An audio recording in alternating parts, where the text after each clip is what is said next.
Jeff Capel wins ACC Coach of the Year. Pitt gets honored with many different honors. Let's talk about it on today's episode of Locked on Pitt.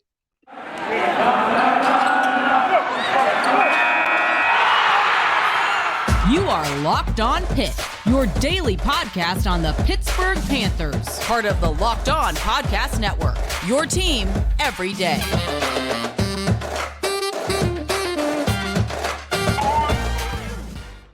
Welcome back to another episode of the Locked on Pitt podcast, everybody. As always, I'm your host, Nick Faribaugh. Plenty of things to talk about today on this episode of Locked on Pitt. Miami game.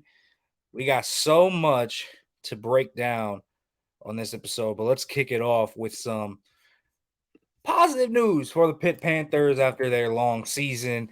Their accolades have finally been announced, and Pitt's very well represented on the ACC accolades this year. Jeff Capel wins Coach of the Year. Nike Sabandi wins Sixth Man of the Year. Jamarius Burton, first team All-ACC. Blake Hinson is second team All-ACC. Lots of good things there for Pitt. None of them too surprising, of course. We kind of expected most of those. Burton on first team and Hinson on second team.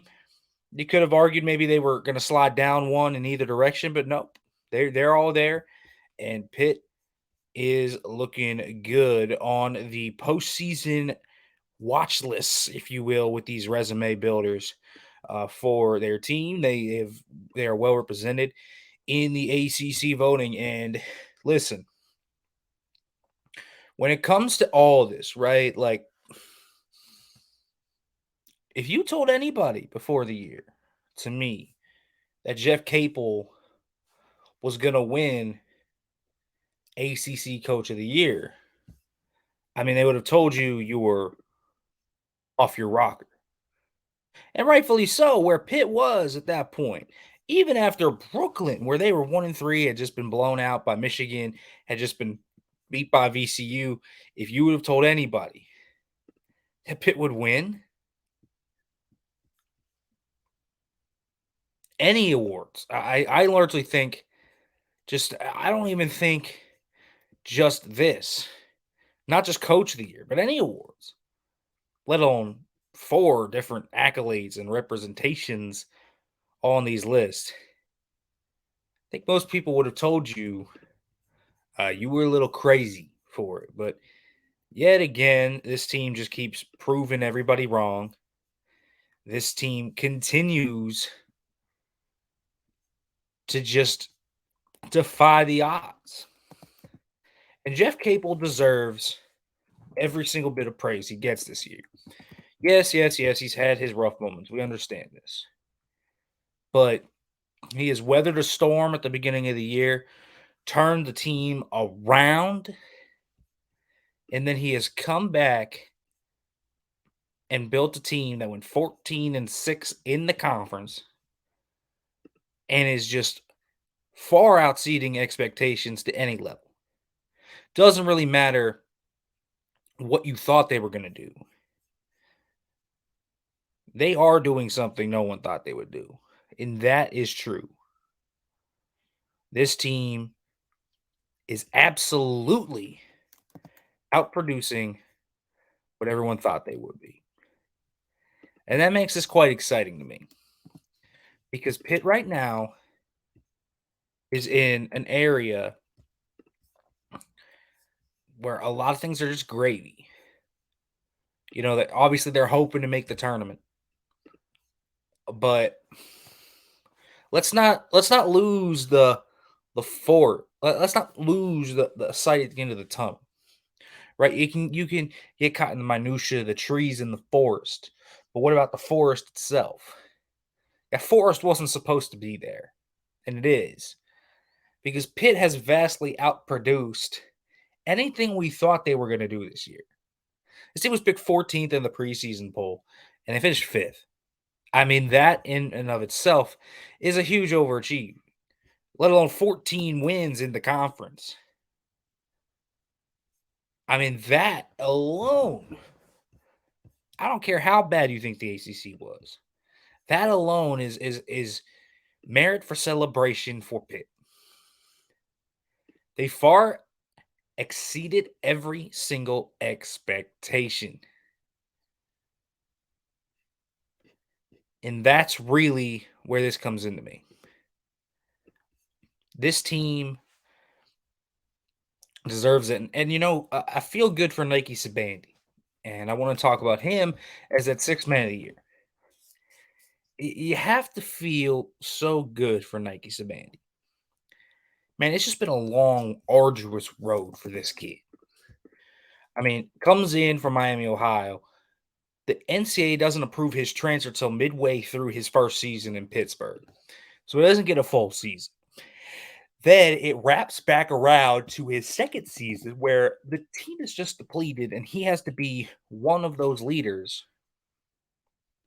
But then, even more so, when you think of it,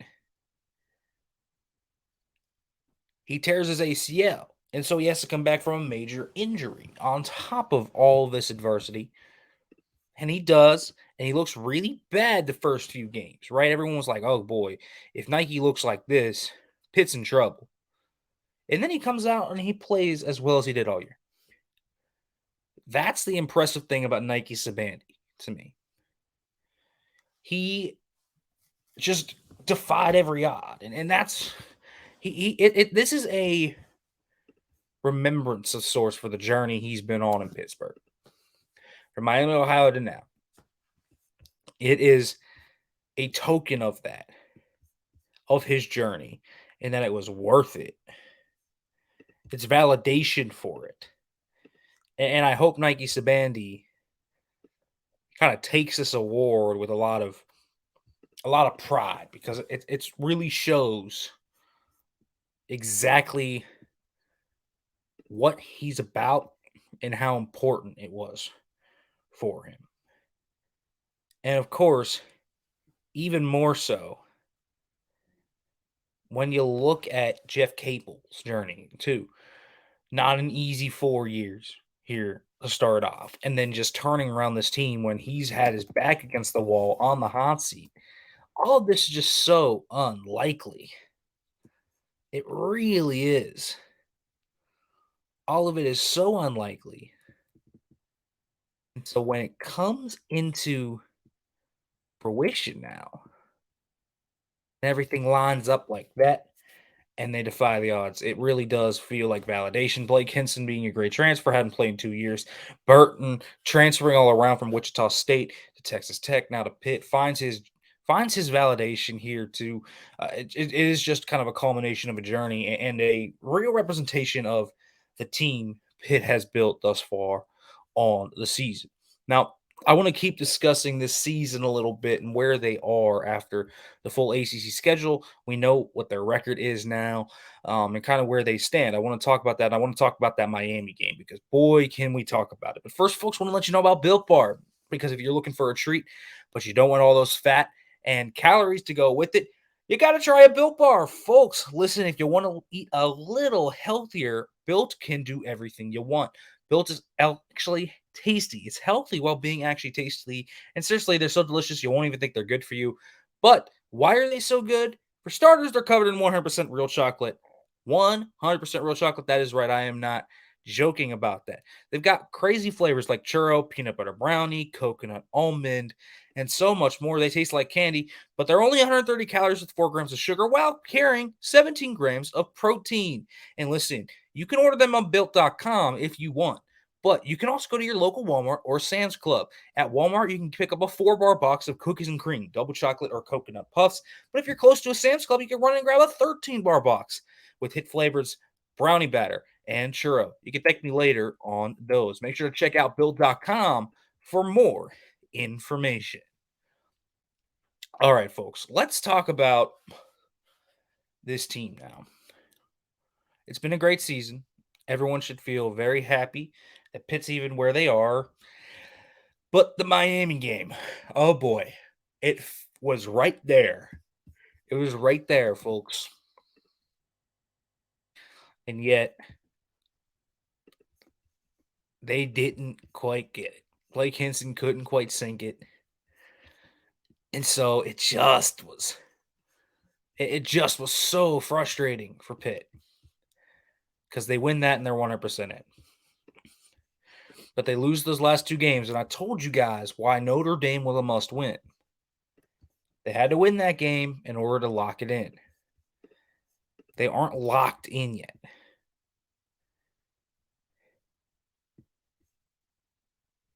So when I look at this Pitt team, it's frustrating that they're not getting more love. But I understand why. The metrics aren't great. They have some bad losses on that resume. All of that carries weight. I get it. But it's frustrating to win 14 games in a league and then you lose two like that and it can crash you from a 9 to maybe out of the field. Pitt should not feel comfortable about where they are. They shouldn't. And now that they're the 5 seed, they're going to have another bad game to play. And there is a blessing and a curse to these. There really is. Pitt has played so many quad 3 and quad 4 games. And when they have that many games, they're going to bound to lose one or two. And they have lost two of them. I mean, really. When you look at this,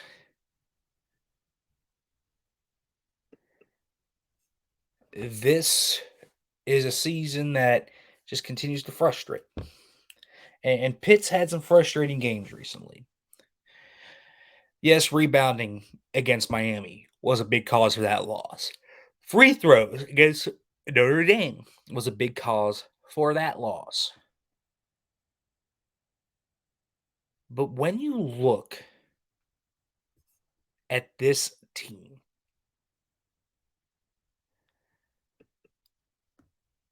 overall, Pitt just picked up a quad 1A win because Northwestern jumped into the top 40 of net, which is huge for them. But they aren't surging into the tournament. And the committee might worry about that. More importantly, their defense is what's really holding them back. And I can't say that enough. This team's defense is what's holding it back. Ever since the Virginia Tech game, even in their wins, this has been an issue. No team has shot less than 47% from the field against them. That's unacceptable. And it's why Pitt hasn't really stayed truly afloat on defense. It's been the long-term overarching issue throughout all of these games. That's been the issue. Miami shot 47% from downtown. They were enormously efficient from the floor. Pitt was good too. Pitt shot 42% from three, 47% from the field. And yet, they lost because their defense couldn't buy them enough stops overall. And yes, the rebounding, of course, was huge in this one. But the defense broke down a lot. Wooga Poplar was open too many times on the outside, right? A guy that shoots 6 of 8 from downtown, shooting a 38% clip from downtown, is left wide open 6 or more times in the game. It's just not good defense. And that's really where the concern arises for me about their long-term capabilities.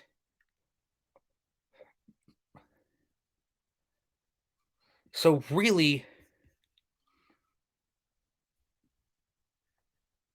Pitt could very easily be left out of the tournament because of the weak ACC and because they have a bad loss recently and they haven't fortified. Now, the quad 1A win that got added with Northwestern moving up the top 40 of net is going to help them. And the net isn't the end all be all. We all know this. It is not the end all be all. But they have to put everything together in this one last game. I do think that Pitt can largely be okay if they win against Georgia Tech or Florida State. I really do feel a little worried about their position. And if they lose this game, I would say they're out outright. I wouldn't feel comfortable at all. But if they win, I think they should be in.